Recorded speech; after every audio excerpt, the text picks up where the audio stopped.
तो नमस्कार, आदाब, सत श्री अकाल, राम राम, खमागणी दोस्तों। मैं रजनी स्वागत करती हूँ आपका हमारे चैनल द सक्सेस में। तो दोस्तों आज कुछ इम्पोर्टेंट चीज़ लेकर मैं आपके सामने आई हूँ।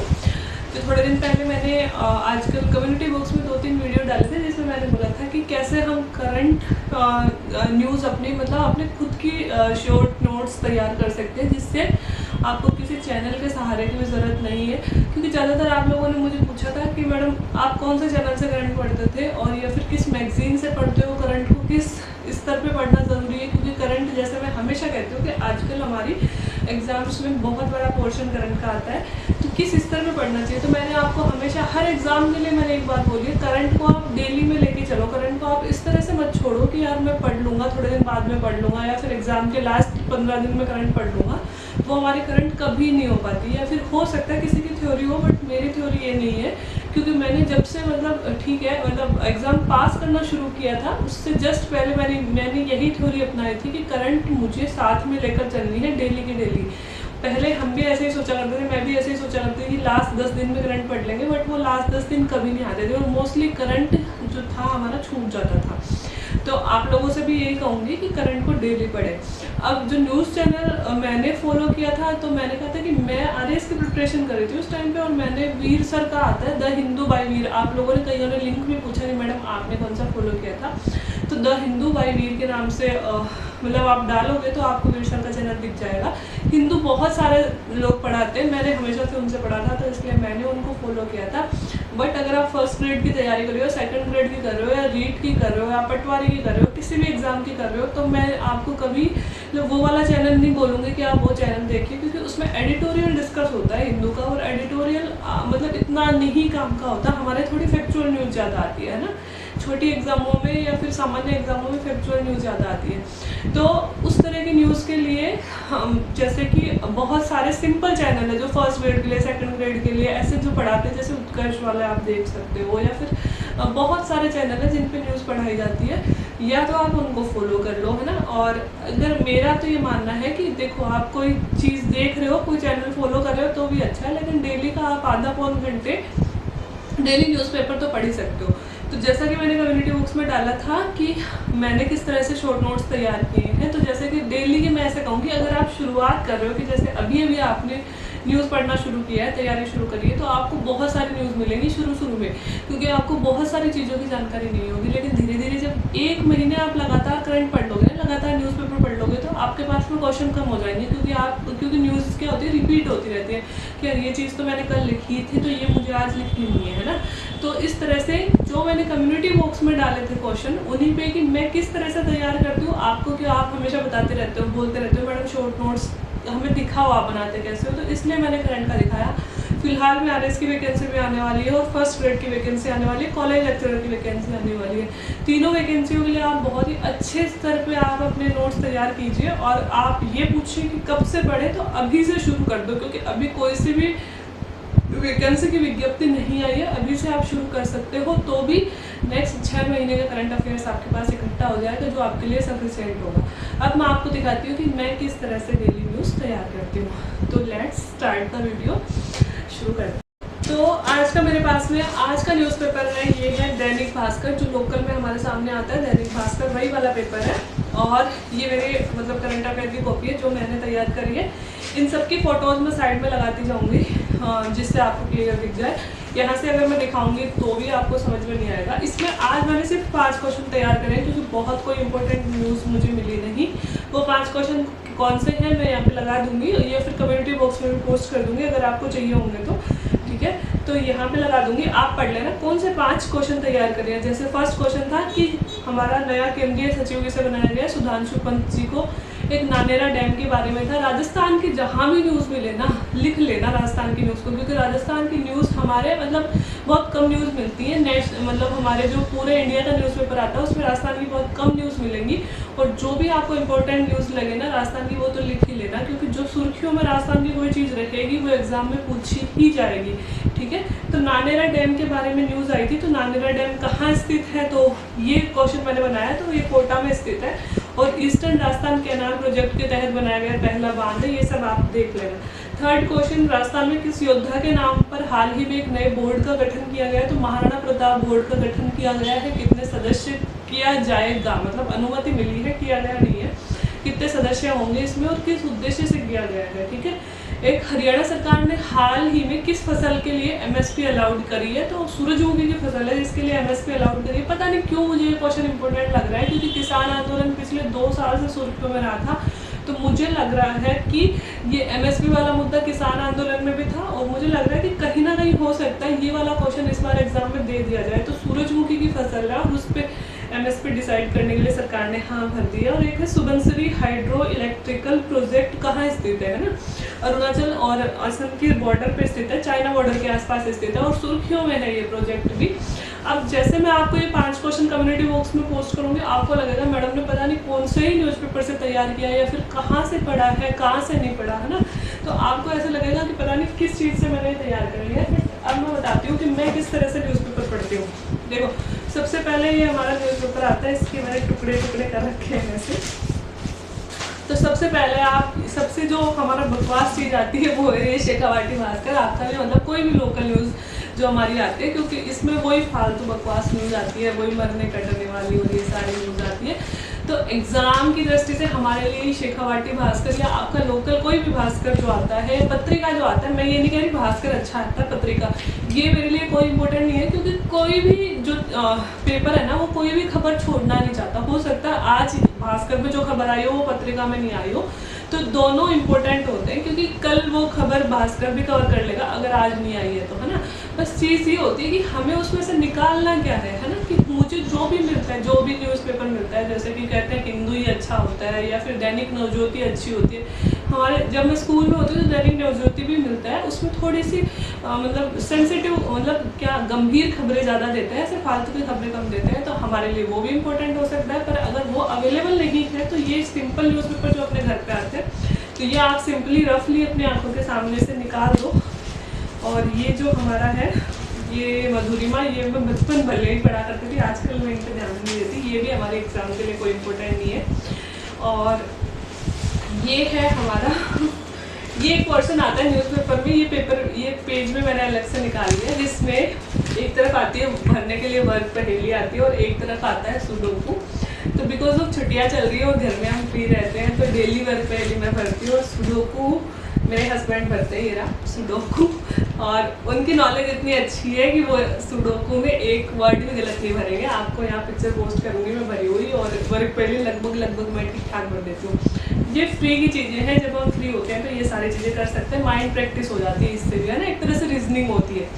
अब ये हमारा जो मेन पेपर है वो आता है, ठीक है। अब इसमें से भी आजकल ऐड वगैरह बहुत ज़्यादा आते हैं। जैसे ही हम पेपर को खोलेंगे तो फर्स्ट पेज में कोई भी जैसे इंपॉर्टेंट न्यूज़ नहीं लगी मुझे, सेकंड पेपर पे चलते हैं तो डिस्टर्बेंस हो रहा होगा शायद, आवाज़ क्लियर नहीं आएगी।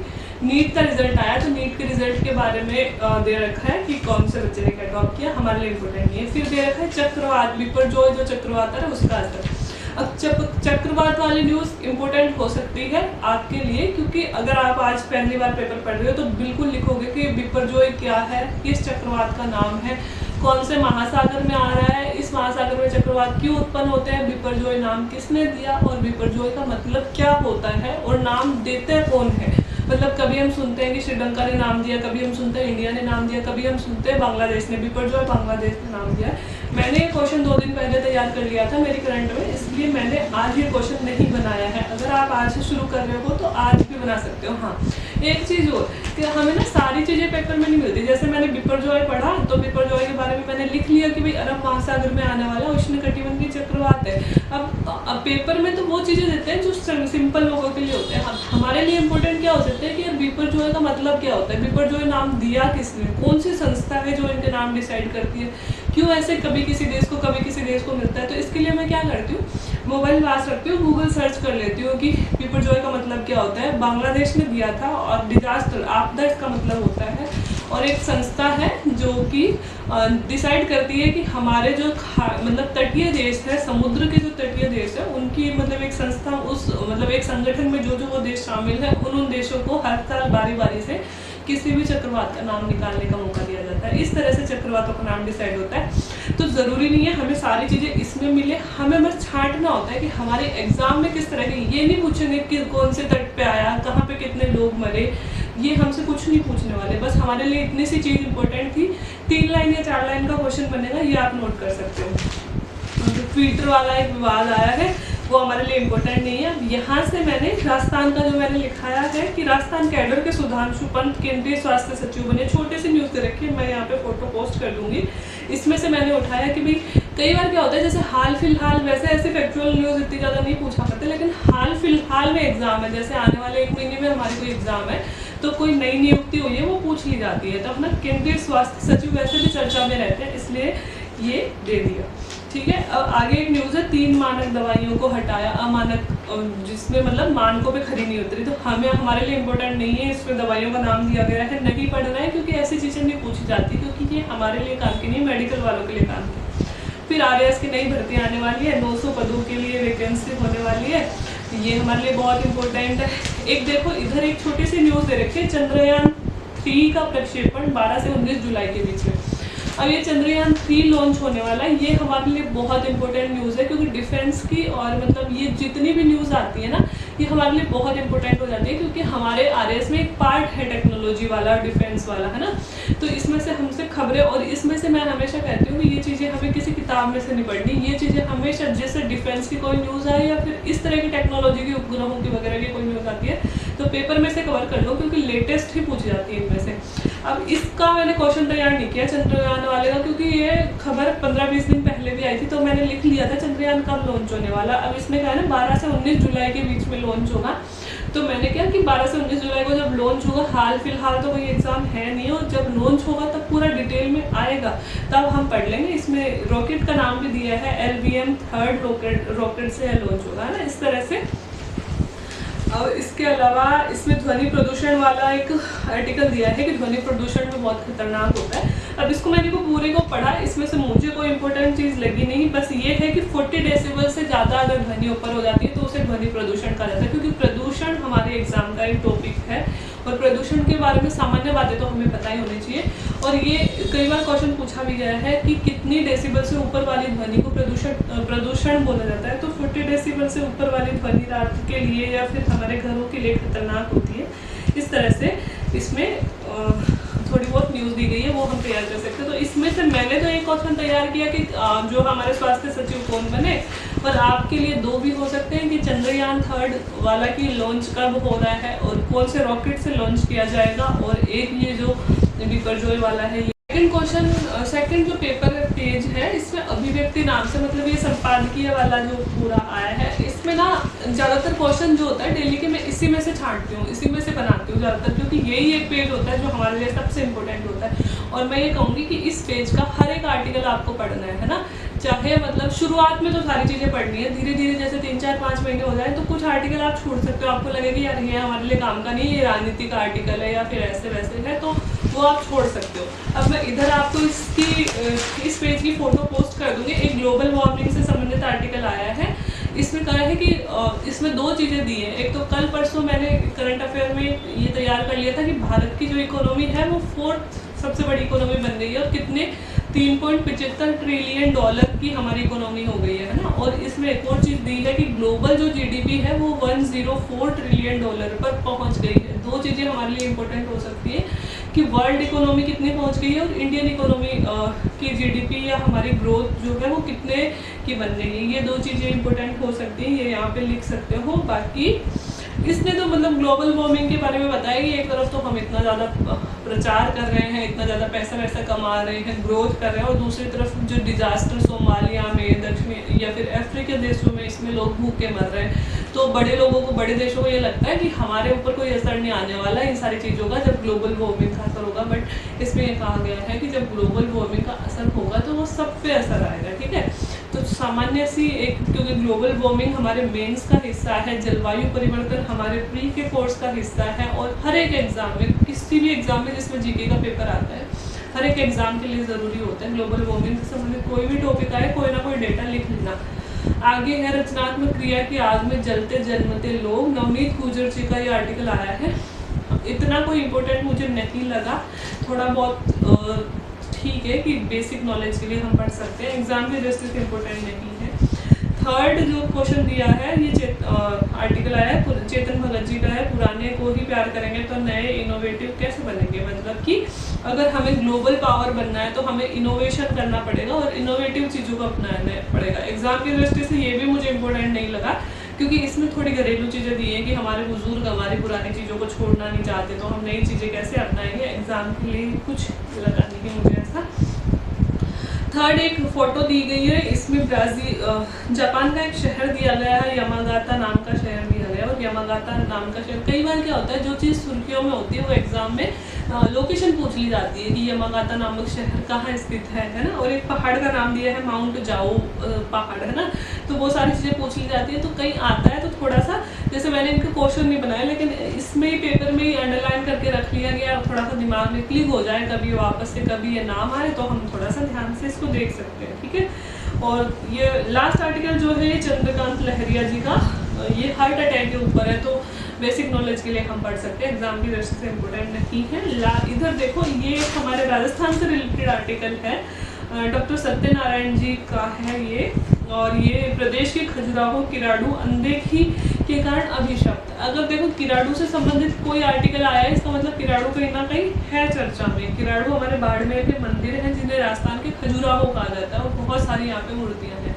अब ये साहित्यकार जी यूँ कहना चाह रहे हैं कि ये जो इतने सुंदर मंदिर है हमारे और बाड़मेर से 30 किलोमीटर्स अवे हैं, लेकिन फिर भी हमारी इग्नोरेंस के कारण जो हमारे मंदिर है उनकी हालत खराब होती जा रही है। और इसके पीछे किराड़ू के मंदिर के पीछे क्या स्टोरी है, वहाँ पे क्या दंत कथाएँ चलती हैं, ये सब इन्होंने इस आर्टिकल में बताया है। तो बिल्कुल इंपॉर्टेंट हो सकता है। एक तो क्वेश्चन ही बन गया किराड़ू के मंदिर का है, क्योंकि लक्ष्य में हम हजारों मंदिर पढ़ते हैं तो इतना याद नहीं होता, लेकिन हमने कोई इतना बड़ा आर्टिकल अगर उस पर पढ़ लिया ना तो हमें याद हो जाएगा। तो एक तो किराड़ू के मंदिर का यही क्वेश्चन बन गया। और अगर हमने किराड़ू के मंदिर के बारे में इतनी बड़ी स्टोरी पढ़ ली तो फिर कभी भी किराड़ू के मंदिर के बारे में क्वेश्चन आए आप नहीं भूल पाओगे। और प्री RS प्री या फिर अपने छोटे जो भी अपनी जीके के जो पेपर होता है उनमें तो आते ही है। मेंस में कई बार इतना सा दे देते हैं किराड़ू, और उसमें लिखना आपको 50 वर्ड्स, वहाँ नहीं याद आता है कि यार क्या लिखें आप क्या नहीं लिखें। लेकिन अगर कोई ऐसी स्टोरी हमारी पढ़ी हुई होगी ना तो एक ड्राफ्ट दिमाग में खींचा हुआ होता है कि हाँ ये चीज़ हम लिख सकते हैं, तो इसके लिए हमारे ये आर्टिकल इम्पोर्टेंट हो सकते हैं। अब इन्होंने जो मेन पेज दिया लॉरेंस गोल्डी वाली खबरें हैं जो हमारे लिए इम्पोर्टेंट नहीं है। 2 IAS सस्पेंड हो गए, वो भी हमारे लिए इम्पोर्टेंट नहीं है। इसके अलावा मैंने इस पेज में से कुछ भी नहीं उठाया है। एक रेप केस जो नाबालिगों द्वारा किए गए हैं वो बहुत सारे चल रहे हैं, वो भी इम्पोर्टेंट नहीं है। जयपुर विधानसभा में प्रदर्शन चल रहा है। सामान्य जानकारी के लिए आप ये सब पढ़ सकते हो, बट एग्जाम के लिए थोड़ा सा कम इम्पोर्टेंट है। अगले पेज पे है ERCP का पहला नानेरा डैम 80% बना, गेट लगाने के लिए हाइड्रोलिक सिलेंडर नीदरलैंड से लाया जाएगा। ये इंपॉर्टेंट हो जाता है हमारे लिए। बस हमें छांटना है कि हमारे लिए क्या इंपॉर्टेंट हो सकता है। सबसे पहले तो नानेरा बांध है कहाँ पे, कोटा में है, ठीक है। और इसमें दिखाया हुआ है काली सिंध नदी के दीकोस के पास, काली सिंध नदी के दीकोद के पास में यह बन रहा है नानेरा बांध। और 2018 में इसका काम शुरू हुआ था। वैसे तो 2003 में इसका काम शुरू हो गया था, लेकिन फिर वही है अपने जो लोकल लोग हैं वो विरोध में आ जाते हैं कि पर्यावरण को हानि वानी पहुंचाएगा, तो एक बार रुक गया था, फिर 2018 में शुरू हुआ है, 2024 में पूरा होने की संभावना है। ये सारे मैंने इधर क्वेश्चन में लिखे हैं सारे चीज़ें। और इसमें एक सबसे बेस्ट टेक्निक जो ERCP जो अपना प्रोजेक्ट है उसके तहत ये है पहला बांध बन रहा है ना। और इसमें जो हाइड्रोलिक टेक्निक अपनाई जा रही है वो सिलेंडर जो लगाया जा रहा है, जैसे ऑटोमेटिक बांध का एक बटन दबाने से खुल जाएगा गेट और बटन दबाने से बंद हो जाएगा।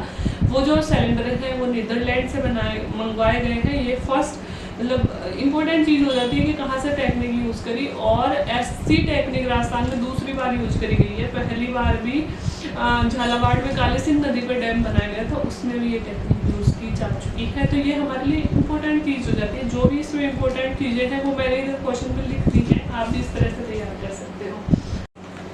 अगले पेज पे जब हम चलते हैं तो अगले पेज पे एक न्यूज़ दे रखी है, वीर शिरोमणि महाराणा प्रताप बोर्ड गठन को मंजूरी, अध्यक्ष उपाध्यक्ष और 7 सदस्य होंगे। तो यहाँ से मैंने न्यूज़ उठाई है। वैसे बहुत ज़्यादा इम्पोर्टेंट मुझे नहीं लगी, लेकिन राजस्थान की न्यूज़ है और राजस्थान के किसी योद्धा के नाम पे अगर बोर्ड बन रहा है तो हो सकता है हमसे पूछी जा सकती है, क्योंकि शायद ये पहली बार हो रहा है कि हमारे जो स्वतंत्रता सेनानी हैं या फिर हमारे जो योद्धा हैं उनके नाम पे बोर्ड बनाया जा रहा है। तो सबसे पहला बोर्ड महाराणा प्रताप बोर्ड बनेगा, जिसके गठन को मंजूरी दे दी है, अभी बना नहीं है, बनाया जाएगा, है ना।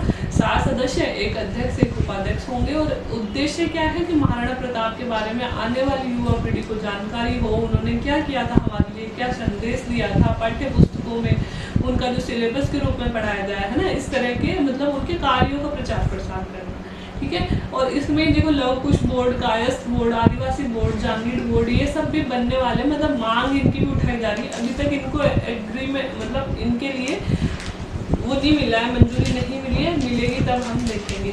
आगे बिजनेस भास्कर है, इसमें से मुझे आज कोई चीज़ इम्पोर्टेंट नहीं लगी। और आगे ग्लैमर वाला पेज है और मैनेजमेंट फंडा है। एन रघुरामन जी का एक आर्टिकल आया है जो आप पढ़ सकते हो मैनेजमेंट फंडा में।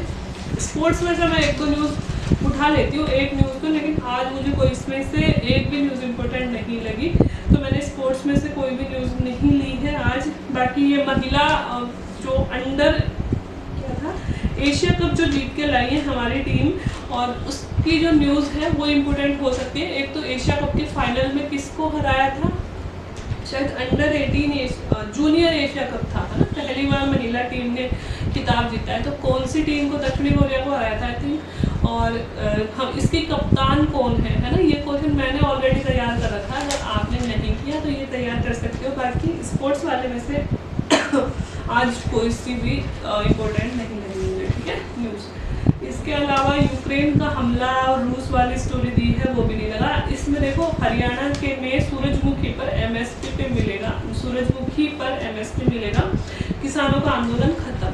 तो सूरजमुखी पे एमएसपी मिलने के लिए मैंने बोला ना कौन सी फसल पे मिलने वाला है, तो सूरजमुखी पे मिलने वाला है। बाजार में जो सूरजमुखी बेचा जा रहा है वो 4000 रुपये बेचा जा रहा है, बट किसान एमएसपी 6400 रुपये की मांग कर रहे हैं कि हमारी फसल 6400 रुपये पे तो खरीदी जानी ही चाहिए, क्योंकि इससे कम लागत पे हमारा जो खर्चा है वो भरपाई नहीं होती है, इसलिए 6400 रुपये इसका एमएसपी रखा गया है। मैंने क्वेश्चन में इतना तो नहीं लिखा एमएसपी कितना रखा गया है, क्योंकि ये चीज़ें हमसे नहीं पूछी जाती, बस ये पूछी जा सकती है कि निम्न में से कौन सी फसल एमएसपी के अंतर्गत आती है और कौन सी नहीं आती है। वैसे अलग अलग राज्यों में अलग अलग होती है, लेकिन ये शुरू था इसलिए मैंने पूछ लिया, ठीक है। पर्यटन के बारे में आ रहा है कि दुनिया में तेजी से बढ़ रहा भारत का पर्यटन और नए देशों में पड़ रहे हैं भारतीय सैलानियों के कदम, ठीक है। तो ये भी मुझे इतनी इम्पोर्टेंट नहीं लगी।